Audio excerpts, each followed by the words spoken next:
Hello, everybody. This is going to be a lighthearted video. Um, it's about an idea that I have running in my head, and I think it's an application of science that is long overdue.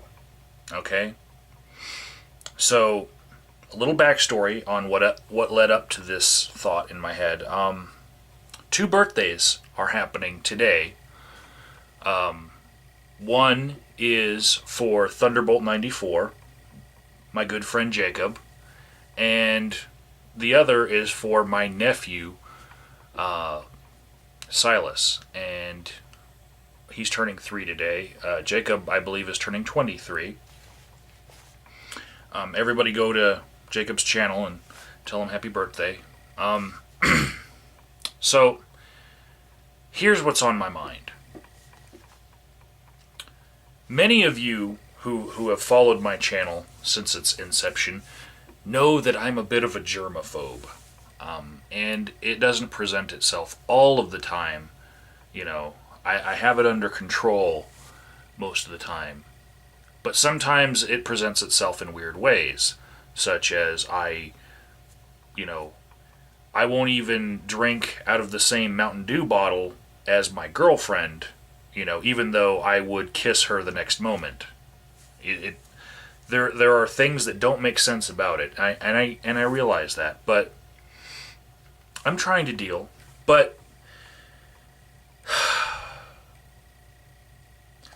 because I was invited to one of these two birthday events, because I don't think Jacob likes me today,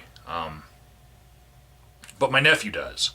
And because Silas lately has been having a cough where, I think it might be contagious, I'm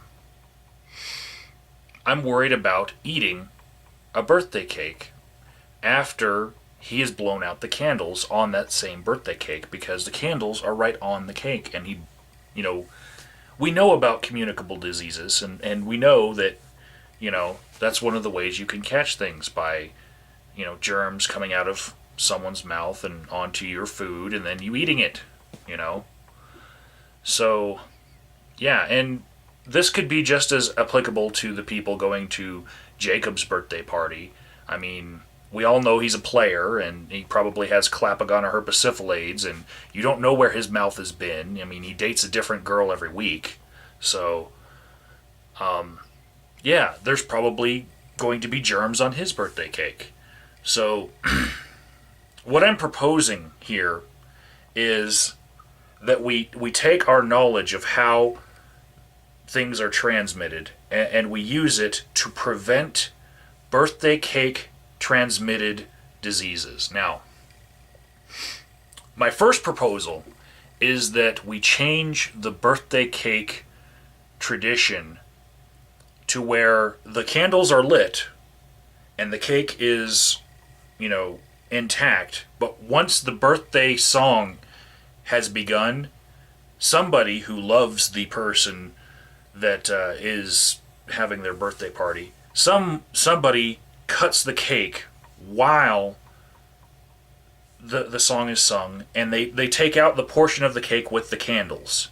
Now, obviously, the candles would have to be grouped together to make this happen, and it's a lot easier for a 3-year-old than a 23-year-old. But that piece of cake with the lit candles is carefully removed and put on its own plate, and then given to the person having the birthday party, and they blow out the candles on their own piece of cake away from the rest of the cake. Does that sound logical to everyone? Am I just in crazy germaphobe mode right now? I've got a second proposal. Hear me out here. The second proposal is that we leave the cover on the cake. If you have a store-bought cake, sometimes you get this plastic see-through cover. Leave the cover on the cake and put the candles on top of the cover. Maybe even on a plate on top of the cover, I I think we could do a lot more with candles that way, because you wouldn't have to worry about drippage onto the cake, and you could have much larger candles if we did that. And that would protect the cake from the germs coming out of people's mouths, and sometimes the spittle, that will come when they're blowing. And nobody will have to eat anybody else's germs. So, comment below. Let me know what you think. Am I just overreacting here, or am I onto something that needs to be shared with everyone who celebrates birthdays with a birthday cake? Is this a new paradigm that we need to spread so that we can, help prevent diseases?